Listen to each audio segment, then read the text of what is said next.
নমস্কার বন্ধুরা, পম্পার কিচেনে আপনাদের সকলকে স্বাগত। আজ আমি অপূর্ব স্বাদের একটা নাড়ুর রেসিপি আপনাদের সাথে শেয়ার করব। নারকেল নাড়ু বা চালের নাড়ু আমরা সব সময় বানিয়ে খাই, তবে আজকের যে নাড়ুটা বানাবো একবার হলেও আমার মতো বানিয়ে দেখতে পারেন। অপূর্ব খেতে হয়। একবার না বানিয়ে খেলে আপনারা বিশ্বাসই করতে পারবেন না যে এরকম একটা নাড়ু বানানো যায়, আর এই নাড়ুটা এতটাই টেস্টি হয়। তাহলে চলুন দেরি না করে আজকের এই অপূর্ব স্বাদের একদম ইউনিক পদ্ধতিতে বানানো নাড়ুর রেসিপিটা দেখে নেওয়া যাক। আজকে নারকেল বা চাল ছাড়া যে নাড়ুটা বানাবো তার জন্য দেখুন এখানে একটা পেঁপে আমি ব্যবহার করব। একদম ইউনিক পদ্ধতিতে আজকের এই পেঁপের নাড়ুটা বানাবো। প্রথমে কি করব, আমি এখানে কিন্তু এই খোসাটাকে ছাড়িয়ে নেব। আর এই যে পেঁপেটা নিয়েছি এর ওজন হচ্ছে 500 গ্রাম। তো আমরা চাইলে কিন্তু কম বেশি করে নিতে পারেন, ছোট বড় পেঁপে কিংবা 200 বা 250 কিংবা 500 কিংবা যদি মনে করেন 1 কিলো তাও নিতে পারেন। তো আপনাদের মনের মতো করে কিন্তু যত নাড়ু বানাবেন তার উপর ডিপেন্ড করে পেঁপেটা নেবেন। এখানে আমি 500 পেঁপে ব্যবহার করব। তো প্রথমে পেঁপের খোসাটাকে আমি খুব ভালোভাবে ছাড়িয়ে নেব। দেখুন আমি সম্পূর্ণ পেঁপেটাকে কিন্তু খুব সুন্দর করে খোসা ছাড়িয়ে নিয়েছি। আর আপনাদের দেখানোর জন্য আমি দানাটা ফেলিনি। একটা চামচ নেবেন, চামচের মাধ্যমে এই দানাটাকে কিন্তু খুব সুন্দর করে ফেলে দিতে হবে। শুধু দানা নয়, এই যে দেখুন উপরে যে অংশটা আছে চামচের মাধ্যমে এইভাবে কিন্তু খুব সুন্দর করে ছাড়িয়ে নিতে হবে। এই যে পাতলা আস্তরণ এটা কিন্তু থাকলে হবে না, থাকলে কি হবে একটু কষ্টা কষ্ট লাগবে। তা একদম খুব সুন্দরভাবে এই আস্তরণটাকেও কিন্তু এইভাবে একটু ভালোভাবে উঠিয়ে দিতে হবে। এবার দেখুন এই পেঁপেগুলোর দানাগুলো তো আমি বার করে নিয়েছি, এবার এই জলের মধ্যে আমি দিয়ে দেবো।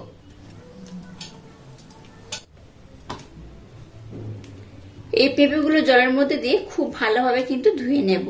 এটাকে খুব ভালোভাবে ধুয়ে এই কারণে নিতে হবে, এটাকে আমি এবার যে পদ্ধতি অবলম্বন করে আপনাদের সাথে যে নাড়ুটা শেয়ার করব সেইভাবে কাটার পর আর কিন্তু ধোবো না। তাই এইভাবে কিন্তু প্রথমে খুব ভালোভাবে ধুয়ে নিতে হবে।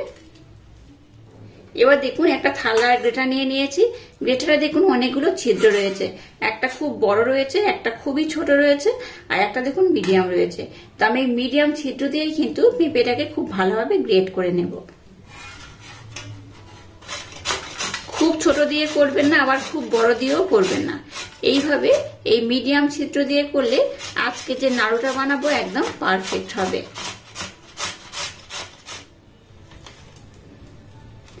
দেখুন পেঁপেটাকে আমি খুব সুন্দর করে কিন্তু গ্রেট করে নিয়েছি। এই দেখুন,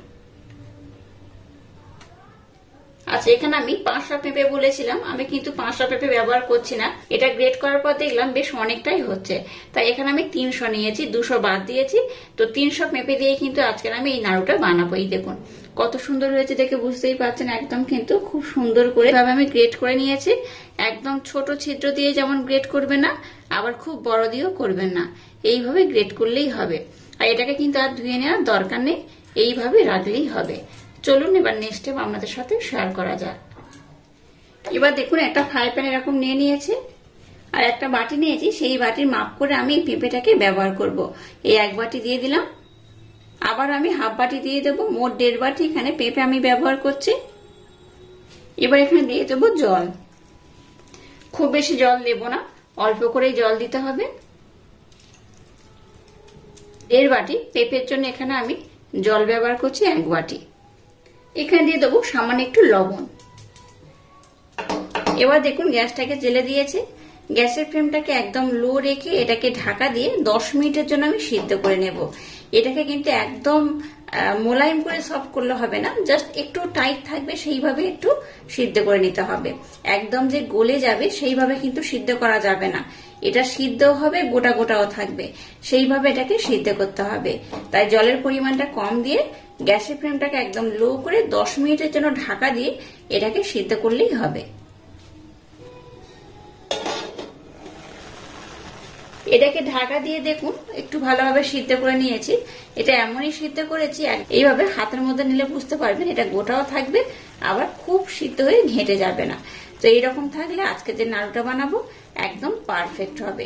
তো যাই হোক, এবার আমি গ্যাসটাকে বন্ধ করে দেব। এটাকে দেখুন মোটামুটি আমি সিদ্ধ করে নিয়েছি। এবার একটা ছাঁকনি নিয়েছি, ছাঁকনির মধ্যে দিয়ে খুব ভালোভাবে জলটাকে আমি ঝরিয়ে নেব। এবার দেখুন এটা থেকে আমি খুব ভালোভাবে জলটাকে ঝরিয়ে নেব, আর এইভাবে একটু চেপে চেপে নেবেন, তাতে করে দেখবেন জলটা খুব ভালোভাবে কিন্তু ঝরে যাবে। এবার দেখুন গ্যাসটাকে জেলে দিয়ে একটা ফ্রাই প্যান বসিয়ে দিয়েছি। এর মধ্যে দিয়ে দেবো চিনি। যতটা পেঁপে নিয়েছি তার ঠিক অর্ধেক আমি এখানে চিনি দিয়ে দেব। আর যতটা যে বাটির মাপ করে চিনি নিয়েছি সেই বাটির মাপ করে 4 ভাগের 1 ভাগ আমি জল দিয়ে দেব। গ্যাসের ফ্লেমটাকে লো রেখে এবার চিনিটাকে আমি একটু ভালোভাবে মেল্ট করে নেব। চিনিটাকে আমি কিন্তু ক্যারামেল বানাবো না, চিনিটাকে আমি জাস্ট একটু মেল্ট করে নিলেই হবে। তো আমি যেভাবে আজকে নাড়ুটা বানাচ্ছি আশা করছি আপনাদের ভীষণ ভালো লাগবে। আর এখানে মাপটা বলে রাখি, আপনারা এখানে কিন্তু চিনির মাপটা ততটাই নেবেন যতটা পেঁপে নেবেন তার ঠিক অর্ধেক।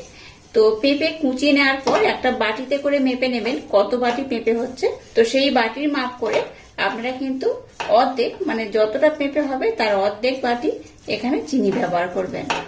এবার দেখুন চিনিটাকে মেল্ট করে একটু কিন্তু হালকা চিটচিটে ভাব করে চিনিটাকে আমি এইভাবে একটা শিরা বানিয়ে নেব। চিনিটাকে দেখুন জলের সাথে আমি খুব ভালোভাবে মেল্ট করে নিয়েছি। যে পেঁপেটাকে আমি সিদ্ধ করে রেখে দিয়েছি সেটা এখানে দিয়ে দেব। আপনারা পেঁপের পরিমাণটা কম বেশি করে নিতে পারেন, যার যতটা পছন্দ বা যে যতটা নাড়ুটা বানাবেন ঠিক ততটাই কিন্তু নিয়ে নেবেন। এই নাড়ুটা দেখতে যেমন সুন্দর হয় খেতে তেমনই অপূর্ব অসাধারণ। একবার বানিয়ে খেলে দেখবেন আপনাদের বারবার বানাতে ইচ্ছা হবে। নারকেল নাড়ু বা চালের নাড়ু বা যে কোনো ধরনের গুড় দিয়ে বানানো নাড়ু কিন্তু আমরা সবসময় বানিয়ে খাই, কিন্তু পেঁপে দিয়ে এইভাবে একবার হলেও ট্রাই করবেন, আশা করছি আপনাদের ভীষণ ভালো লাগবে। এখানে আমি আরো 2-1টা উপকরণ অ্যাড করব, তবে একটু পরে সেটা ব্যবহার করব। তো প্রথমে এটাকে আমি আরো একটু ঘন করে ফুটিয়ে নেব। গ্যাসের ফ্লেমটাকে একদম লো করে 5 মিনিট সময় দিই। এটাকে দেখুন আমি খুব ভালোভাবে ফুটিয়ে নিয়েছি। গ্যাসের ফ্লেমটাকে হাই করে দিলে তাহলে কিন্তু আজকে যে নাড়ুটা বানাবো তার কালারটা আমি যেমন চাইছি সেরকম কিন্তু হবে না, অনেকটাই দেখবেন লাল হয়ে যাবে। তো আমি কিন্তু এখানে নাড়ুটাকে লাল বানাতে চাইছি না, খুব সুন্দর একটা স্বচ্ছ কাঁচার মতো কালার হবে। তো সেইভাবে বানাবো, তার জন্য গ্যাসের ফ্লেমটাকে অনবরত লো করেই কিন্তু এই নাড়ুটাকে বানাতে হবে। আর দেখুন কত সুন্দর কালারটা রয়েছে, দেখে বুঝতেই পারছেন। এইভাবে কিন্তু বানিয়ে দেখবেন অসাধারণ খেতে লাগে। এবার এখানে 2-1টা উপকরণ আমি অ্যাড করব। এই পদে কিছুটা চীনা বাদাম এখানে আমি দিয়ে দেবো। আর বাদামটাকে দেখুন একটু আমি থেঁতে নিয়েছি। আপনারা চাইলে কিন্তু মিক্সি জারের মধ্যে দিয়ে একটু ভালোভাবে ব্লেন্ড করতে পারেন। আর এইভাবে একটু আদা আদা ব্লেন্ড করবেন, তাতে করে এই নাড়ুটা খেতে বেশি ভালো লাগবে। দিয়ে দেবো সামান্য একটু এলাচ পাউডার। আবার এটাকে আমি খুব সুন্দর করে নাড়াচাড়া করে ফুটিয়ে নেব। যতক্ষণ না একটু চিটচিটে ভাব বা একটু ঘন হয়ে যাচ্ছে ততক্ষণ সময় দিয়ে এটাকে কিন্তু ফুটিয়ে নিতে হবে। আর বাদামটা দেওয়ার পর দেখুন এই যে নাড়ুটা বানাবো অসাধারণ দেখতে লাগবে, খেতেও কিন্তু অপূর্ব হবে। এক কথায় এইভাবে যদি নাড়ু বানিয়ে খান অন্য নাড়ু আর খাওয়ার ইচ্ছাই হবে না। গ্যাসের ফ্লেমটাকে লো রেখে এটাকে ঢাকা না দিয়ে আবার একটু আমি ভালোভাবে ঘন করে ফুটিয়ে নেব। গ্যাসের ফ্লেমটাকে লো রেখে আবারও দেখুন সমস্ত উপকরণ আমি 5 মিনিট সময় দিয়ে ফুটিয়ে নিয়েছি। আর দেখুন একদম কিন্তু এবার মাখো মাখো হয়ে গেছে। আর কালারটা দেখুন কত সুন্দর হয়েছে। এরকম সুন্দর একটা কালার হলে বুঝতেই পারছেন যে কেউ কিন্তু ভীষণ আকৃষ্ট হবে। এইভাবে নাড়ুটা একবার না বানালে ভীষণ মিস করবেন। আর এই নাড়ুটা যাকে বানিয়ে খাবেন সেই আপনাকে ভীষণ প্রশংসা করবে, আর কিভাবে নাড়ুটা বানিয়েছেন আপনাকে জিজ্ঞাসা করবে। তো যাই হোক এটাকে কিন্তু আমি আর ঘন করব না, কারণ এটা যখন ঠান্ডা হয়ে যাবে তখন কিন্তু আরো ঘন হয়ে যাবে বা নাড়ুটা বানাতে একটু অসুবিধা হবে। তাই এটাকে এইভাবে আমি রেখে দেবো। এবার আমি গ্যাসটাকে বন্ধ করে দিলাম। এবার মিশ্রণটাকে একটু হালকা ঠান্ডা করে নেব, কারণ গরম অবস্থায় নাড়ুটাকে বানানো যাবে না। তাই একটু ঠান্ডা করে নেব, তারপর আমি আপনাদের দেখাবো এই নাড়ুগুলো কত সুন্দর দেখতে হয়।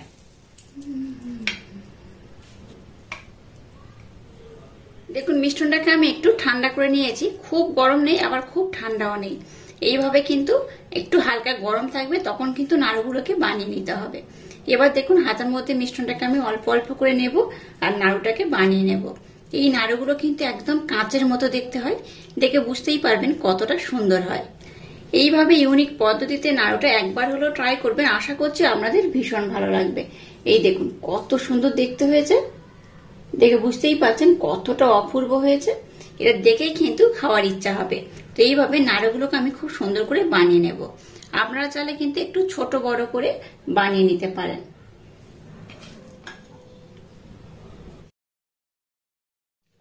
দেখুন নাড়ুগুলোকে আমি খুব সুন্দর করে বানিয়ে নিয়েছি, আর কত সুন্দর দেখতে হয়েছে। দেখুন, দেখে বুঝতেই পারছেন এটা কতটা সুন্দর দেখতে হয়েছে। এটা শুধু দেখতে নয়, খেতে এতটাই অপূর্ব, যেই খাবে সেই কিন্তু বারবার বানাতে বলবে। আর আজকের এই একদম ইউনিক পদ্ধতিতে বানানো নাড়ুর রেসিপিটা যদি আপনাদের ভালো লাগে, তাহলে চ্যানেলটাকে লাইক, শেয়ার, কমেন্ট এবং সাবস্ক্রাইব করবেন, আর পাশে থাকা বেল আইকনটা প্রেস করে দেবেন। তাহলে টাটা, আবার দেখা হচ্ছে নতুন কোনো রেসিপি নিয়ে।